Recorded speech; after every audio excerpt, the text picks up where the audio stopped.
Second invité de Star Vision de ce soir, M. Monchon Bangoura, vice-président de la Fédération UFR de New York. Avec lui, on va débattre des questions d'actualité de la Guinée, de la position politique de son parti et des perspectives d'avenir. La parole aux Africains de la diaspora, c'est dans cette émission. Monsieur Bangoura, bonsoir. Bonsoir, Monsieur Valdi. L'actualité en Guinée reste dominée par cette histoire de troisième mandat ou de nouvelle constitution. Alors, l'Union des forces républicaines, votre parti veut s'opposer coûte que coûte à cette velléité. Ne craignez-vous pas bien de représailles? Pas du tout, pas du tout. Comme beaucoup le savent, l'UFR de M. Sidia, président Sidia, se bat pour la bonne cause de la République de Guinée. Il n'y a aucune crainte, nous sommes un parti de l'opposition. Seulement, la main nous avait été tendue par le président. On a accepté d'aller parce que M. Sidia Touré ne veut pas seulement gouverner quand il est président, mais il est prêt, ouvert, à aller contribuer au développement de la Guinée avec quiconque. C'est ce qu'il avait prouvé. Donc, nous ne craignons rien, nous sommes de l'opposition, c'est tout. Voilà, vous êtes parti vers la mouvance. Est-ce que regrettez-vous d'être allé vers la mouvance présidentielle? Comme je le disais tantôt, un leader de parti ne doit pas attendre jusqu'à ce qu'il soit président de la République pour contribuer à la construction de son pays. C'est ce que M. Sidia Touré nous avait prouvé. Vous savez, après les échéances de 2010 et 2015, nous savons ce qui s'est passé dedans. Mais après tout, le président de la République, M. Condé, l'a tendu la main. Bien, on va travailler. Étant un bon Guinéen, il n'est pas dit qu'il va s'asseoir jusqu'à ce qu'il soit président pour venir contribuer à la construction de la Guinée. Il est venu se joindre à celui que je vais dire président Condé. Et il est venu là sans salaire, sans budget. Il s'est livré à la bonne cause de son pays. C'est un bon exemple que tous les autres leaders politiques devraient normalement suivre. Sans oublier que ce monsieur, je vais parler du président de l'UFR, M. Sidia Touré, est rentré en Guinée en qualité d'investisseur, pas politicien, en qualité d'investisseur. Il est venu, il a créé du travail pour les Guinéens, il a versé des revenus à la caisse de l'État, trésor public. C'est après tout ça là, il a été nommé Premier ministre. Et quand il a été nommé Premier ministre, il n'a pas attendu à faire comme le font bon nombre des premiers ministres. Dire que je vais trouver un groupe électrogène pour ma famille, ou bien je vais seulement demander à ceux qui est régulièrement de l'eau chez moi. Il a dit qu'il faudrait que Conakry ait l'eau et l'électricité 24 heures sur 24. Si ce n'est pas un monsieur digne du pays, de la Guinée, il allait seulement dire, donnez-moi mes 4x4 et je veux permanemment le courant dans ma famille et l'eau. Mais il a dit, il faudrait que Conakry ait l'eau et l'électricité 24 heures sur 24. D'accord. C'est ce qu'il avait appliqué. Quand il a quitté, qui d'autre a fait? D'accord. Revenons à l'acceptation d'aller occuper le poste de haut représentant du chef de l'État. C'est ce que je vous demandais. Est-ce que vous regrettez d'être allé vers le professeur Alpha Condé ou bien il n'y a pas de regret? Non, il n'y a pas du tout de regret. Il est allé là parce que pour lui, la main lui a été tendue de venir contribuer à la construction de la Guinée. Il est allé, il a fait ce qu'il voulait. Ou plutôt ce qui lui a été demandé, il a fait ça. Vous pensez que la mission a été accomplie? Non, il a démissionné parce qu'il a constaté que tout ce qu'il donnait comme conseil, parce qu'il était là comme conseiller en quelque sorte, il n'était pas pris. Parce que lui, il veut surtout l'agro-business, que ça puisse prendre un bon élan en Guinée. Donc, si ce qu'il conseille n'est pas pris, bon, sa présence était inutile. Bien. Parce que s'il ne prenait pas, c'est là qu'il allait regretter. Eh bien, merci beaucoup, M. Bangoura. Votre parti est critiqué pour être politiquement instable. Vous êtes d'accord? C'est-à-dire qu'aujourd'hui, vous êtes de gauche, demain de droite, après-demain au milieu. Est-ce que vous acceptez cette critique-là? Non, monsieur, l'UFR, l'Union de forces républicaines, est un parti très stable. Un parti très stable, un parti exemplaire, bourré de cadres intègres et dignes. En commençant par la personne de le président Sidya Touré. Je ne sais pas de quelle instabilité les gens parlent, mais sinon, le parti est stable. D'accord. Eh bien, aujourd'hui, vous ne soutenez pas du tout la question du troisième mandat et le tripatouillage de la Constitution. Monsieur Monchamp Bangoura, est-ce qu'il est exclu que demain, l'UFR ne revienne pas sur cette question-là pour dire oui, il faut aller vers la mouvance présidentielle pour soutenir ce troisième mandat et la révision de la Constitution? C'est exclu? Non, monsieur. Parce que si vous suivez ce qui se dit sur les radios, sur, les réseaux sociaux, il y a eu des tentatives. Je ne peux pas bel et bien comprendre ou affirmer ce que je dis. Il y a eu des tentatives comme quoi, avec la nouvelle constitution, on veut promulguer le poste de vice-président. Et cette proposition paraîtrait a été suggérée à M. Sidya. Parce que ça, c'est un piège tendu. On te propose, OK, il y a une nouvelle constitution, c'est toi qui deviendras vice-président. On te donne ce poste-là pour nous joindre.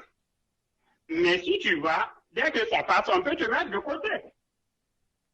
On peut te mettre de côté. Donc vous ne croyez, vous ne croyez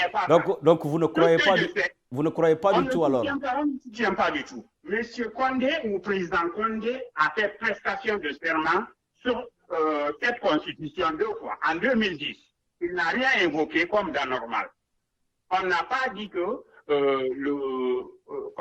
la constitution est parfaite. Mais en 2010, il a fait prestation de serment.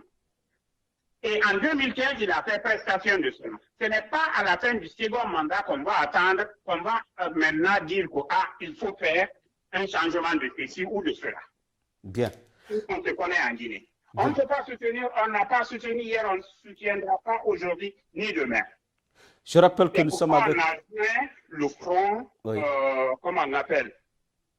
Vous rappelez, passez-moi le mot, le front pour la protection de la Constitution. Bon, le Front national pour la protection de la Constitution. National. Oui. C'est pourquoi on a joué ce front-là. D'accord.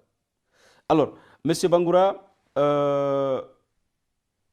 que vous inspire effectivement le regroupement des forces sociales en Guinée? Est-ce que vous êtes confiant? Est-ce que vous pensez que, ce front-là ira jusqu'au bout? En tant que vice-président de l'UFR de la Fédération de New York? Bien sûr que oui, monsieur. Comme vous le savez, nous sommes aux États-Unis d'Amérique. Les États-Unis d'Amérique, c'est au moins 50 États. Et ces 50 États-là, ça a commencé par combien d'États? Du petit État de l'Est ici. Le petit État de l'Est. Donc, pour le cas de Guinée aussi, c'est la même chose. Il faut avoir certains cadres dignes, sereins, honnêtes et persistants. Mais 5 ou 10, on est contre le dire aujourd'hui. Mais même si c'est 5 qui décident qu'on va faire ça, ça pourra être fait. Mais on se rappelle également, on se rappelle du côté de la Guinée, il y a eu d'autres forces qui sont nées avant aujourd'hui. On a parlé de forces vives, il y a eu, au temps de l'opposition, il y avait la CODEM, il y avait, je crois c'est le FRAD, il y avait le FLUG, il y a eu tous ces mouvements-là qui sont nés et qui pratiquement n'ont pas pu faire bouger une mouche face au régime qui était là. Bon, pour cela, ça dépend des hommes qui composent les choses. Parce que la politique du gouvernement en place actuellement, c'est quoi? Si on voit que vous avez des membres forts, on veut toujours faire des offres à certains individus pour dire que bien, il faut nous rejoindre ici, on te donne ce poste. C'est à cause de ces postes-là que ces choses-là deviennent affaiblies. Mais là où il y a président Sidia Touré, là où il y a président Cellou Dalein Diallo, là où il y a président Ousmane Kaba et Paya Tolno, Milimono. Bon, en quelque sorte, tous qui ont rejoint ce front-là, plus certains membres de la société civile, ils peuvent aller dedans. Parce que les gens-là ne peuvent pas, comme on le dit, se trahir eux-mêmes. Se trahir eux-mêmes. Même si c'est 5 partis, ils peuvent amener ça au bout. Bien. Comme on le fait, même avec notre religion. Au début, les infidèles étaient plus puissants, mais la vérité finit par vaincre. La vérité finit par vaincre. Voyez le cas de l'Algérie, voyez le cas du Soudan, voyez le cas du Burkina Faso ici, à côté même. Bien. Blaise Compaoré était un militaire. D'accord. Alors, M. Bangoura, je rappelle que vous êtes aux États-Unis d'Amérique. Eh bien, à partir donc de ce pays, donc très loin de celui de vos ancêtres, rappelez-vous de ce qu'on appelle le Bagataï? 100%. Rappelez-vous de ce qu'on appelle les plaines de Monchon? Bien sûr que oui, monsieur Baldé. Ça vous inspire quoi? Bon, c'est toute ma vie, hein. C'est toute ma vie parce que chaque jour, je suis en contact. Chaque jour, je suis en contact avec mes parents du pays. Parce qu'on a même une jeune association, des jeunes ressortissants de Monchon. Bon, je ne vais pas dévoiler tout ce qu'on est en train de faire maintenant, là où les projets qu'on a, mais dans le futur, peut-être que je reviendrai sur ces antennes-là pour brosser dessus.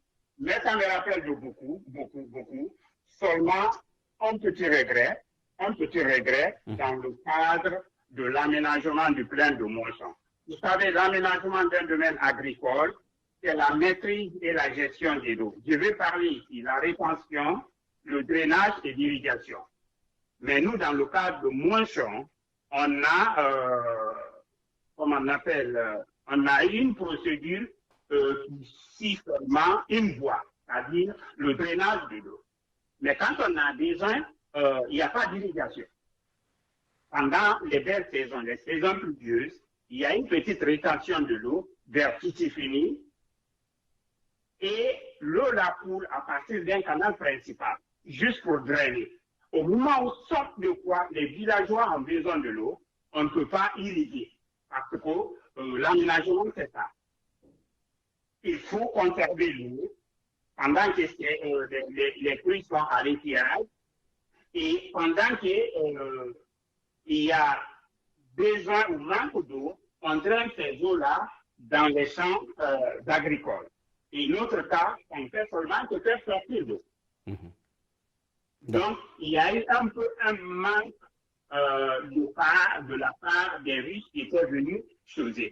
Parce que si tu arrives à retenir l'eau, mais il faudra que tu puisses drainer cette eau-là à travers toutes les zones rizicoles de la plaine dont je dis parce que c'est 2400 hectares, j'avais appris qui ont été aménagés. Bien.